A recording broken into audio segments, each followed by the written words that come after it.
This is David Ingender here just after the Wardley versus Dubois press conference ahead of their fight on Saturday, May the 9th, here with Adam Smith. As always, a pleasure talking to you. I just want to ask you, like how you been doing recently, how you been keeping up? Thank you, that's a very kind question. Yeah, I'm good. I mean, I'm healthy again, which is, I guess, the best news for my family. I mean, I had a horrible cancer battle a few years ago. It's lovely to have a mic back in my hand and do what I love doing. Since I was a 9-year-old kid, I've only ever wanted to be a sports commentator, and I'm very fortunate that in my 50s I'm still doing it, and very grateful to DAZN and grateful to the support that I've had from the boxing community. And yeah, it's just lovely to be back.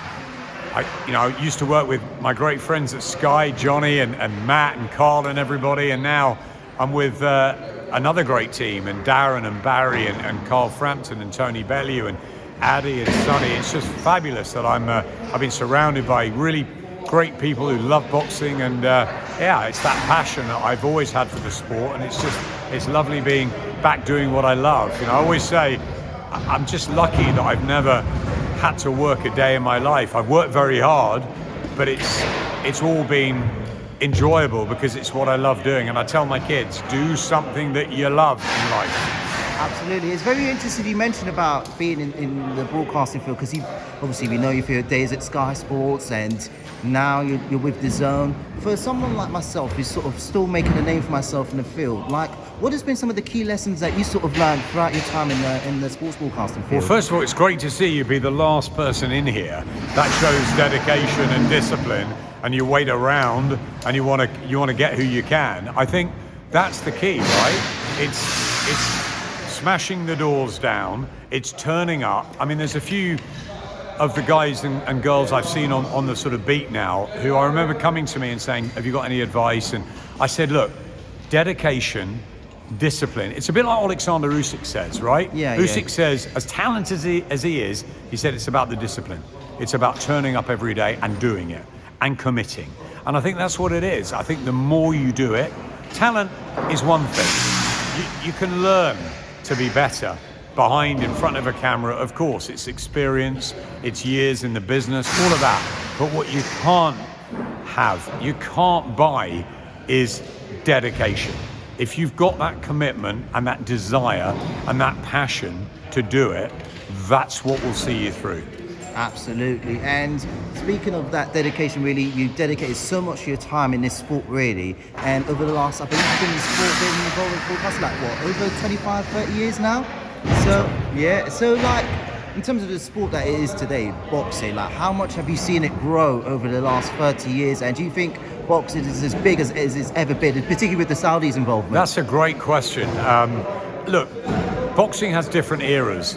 Do I wish I was around when Muhammad Ali was fighting Frazier and Foreman and Ken Norton and all that sort of those times? I grew up watching the Four Kings. Tommy Hearns was my man, Leonard, Hagler, Duran, wonderful times, Mike Tyson, all of that.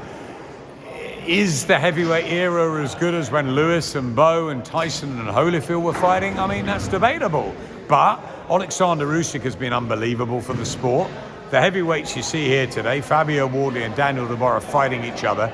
Turki Al-Sheikh has sprinkled magic over the last 3 years. The best are fighting the best. Frank and Eddie are working together. DAZN, the home of boxing, has got boxing week in, week out. Amazon are going to come into it. I know that.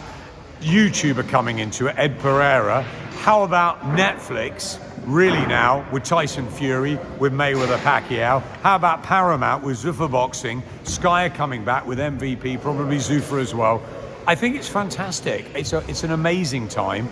We see last week, we had the John Fury, Carl Froch madness at the Fury press conference. You had the DAZN Matchroom announcement of the extension of 5 years. No Conor Benn there. Then you hear Conor Benn's left Matchroom and he's gone to Zuffa. And then you have an unbelievable weekend on DAZN where you've got Wood Warrington followed by Garcia Barrios and Clarissa Shields on the Sunday.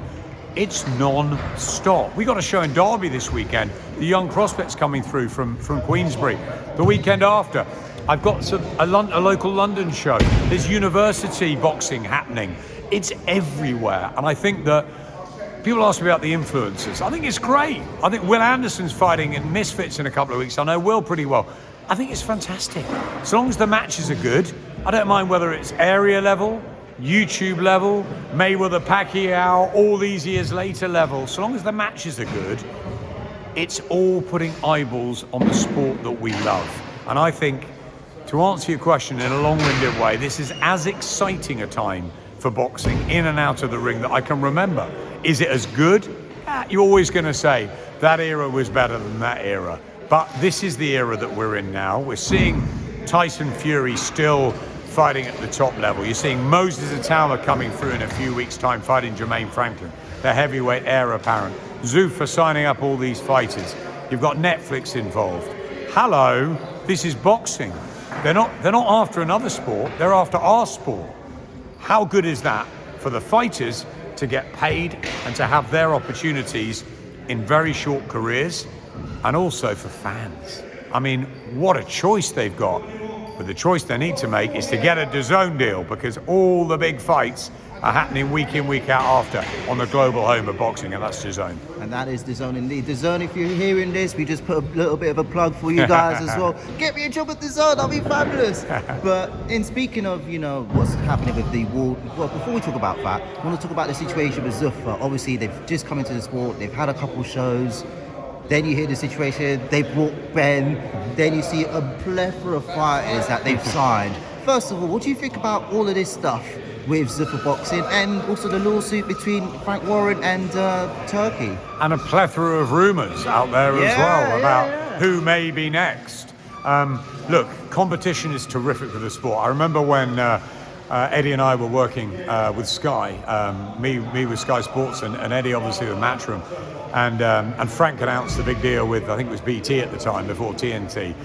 And Eddie's like, oh, we've got a bit of competition. And I'm thinking, this is good. This is what we need.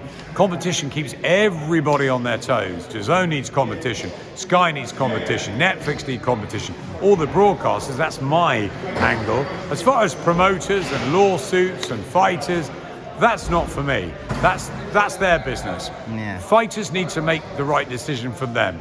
We are here because of the boxers that get in the ring, the brave men and women that do it. Katie Taylor just announced today that she'll have a final fight, my friend, in Ireland, hopefully in the summer, and we'll say goodbye. She's been a pioneer for the sport. The fighters are who we love. So, Conor Benn's move, was it difficult for Matchroom? Of course it was. Was it hard to see? Yes. Was it a bitter taste and all the way, the manner? Yeah. But Conor Benn's doing what he thinks is right, and you can't blame a fighter for trying to take the best money for his family.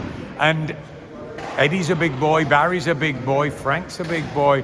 They've seen these things happen before. It was difficult because Conor was so involved with Matchroom, and they helped him through some really, really tough times. So I'm sure they're angry, upset, all of that. However, Conor said, I still want Eddie in my team. Eddie Hearn is my man. The plot thickens. What's going to happen? Is it a one-fight deal? Is Conor going to come back? Are Eddie going to do some deals, some boxing with Zuffa as well? Who knows what's going to happen? Frank and Eddie were hugging on a stage when I came out of hospital. Wow. They hated each other. Business is business. True, that is very true indeed. And speaking of women in boxing, talk about Katie Taylor. You're starting to see a lot of women in boxing now. Obviously, female reporters like Georgia Cook, who's standing next to me. She's doing absolutely fabulous. And you're seeing other, broadcasters as well, like Anna Woolhouse as well. And Katie Taylor's just announced her retirement. How far have you sort of seen women in boxing, and how much of a positive influence has Katie Taylor had in this space? If there's anything that I can take from my Sky Sports days with pride, it's the commitment that we all had for women's boxing. And I think back in the days of Jane Couch, when the matches weren't there, it was a difficult situation. Katie, I've watched her come through the amateurs. I was there when she beat Tasha Jonas in the Olympics in one of the greatest atmospheres I've ever seen in 2012. In 2016, Eddie Hearn, Barney Francis, and the whole of Sky Sports and Matchroom took a decision. And from that came amazing things. Chantel Cameron, Savannah Marshall, Tasha Jonas, Terry Harper, all of them. And look at it now. They're absolutely flying. MVP, Nikisa and Jake, congratulations for giving the women this amazing platform. And look, it's not even my show, but I'm going to be there at Olympia on April the 5th. I might be a bit tired after Chisora Wilder, but I'll be there because I adore Caroline Dubois, I adore Terry Harper, I adore Ellie Scotney. I was with Emma Dolan the other day. It's fantastic. And you mentioned the female reporters who are coming into the sport as well. It's brilliant. And it's so good to see. I had terrific women on my team at Sky.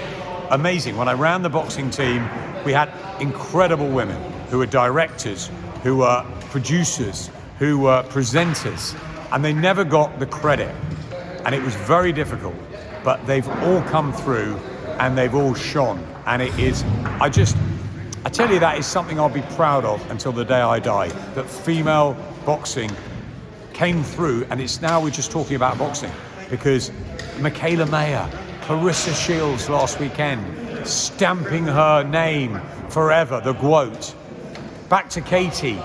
I can't believe she's still fighting. And what she did when I was there in New York the other month with Amanda Serrano in the trilogy, she rolled back the years.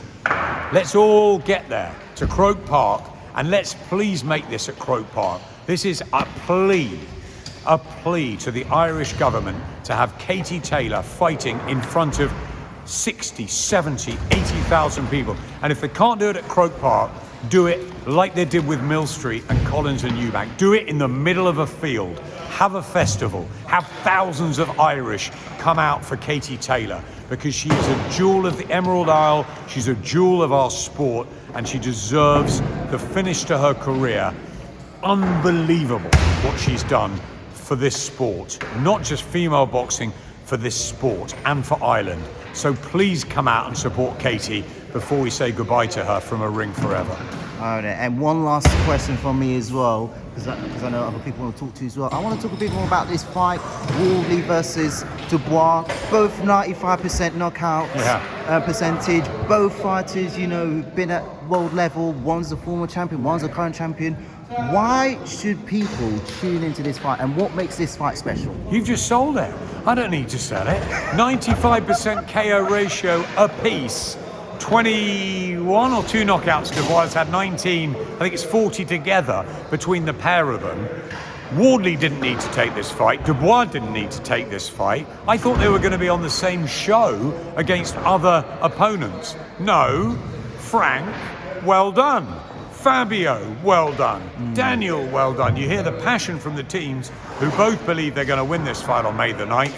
The winners, the fans. Tune in, live on the Zone, or be there at the Co-op. It's an unbelievable night. Fantastic to see the two of them. Courageous, brave, to see these two guys in their prime battle it out, when really they didn't have to do this. Absolutely, and you just sold it right there, really. And we could talk to you all day, but a pleasure talking to you, Adam Smith, the one and only Adam Smith, the legend in the boxing field. Please don't ever change who you are. We love you for who you are. We love you for what you do, and keep up the good work. Bless you. Thank you very much. Thank you so much.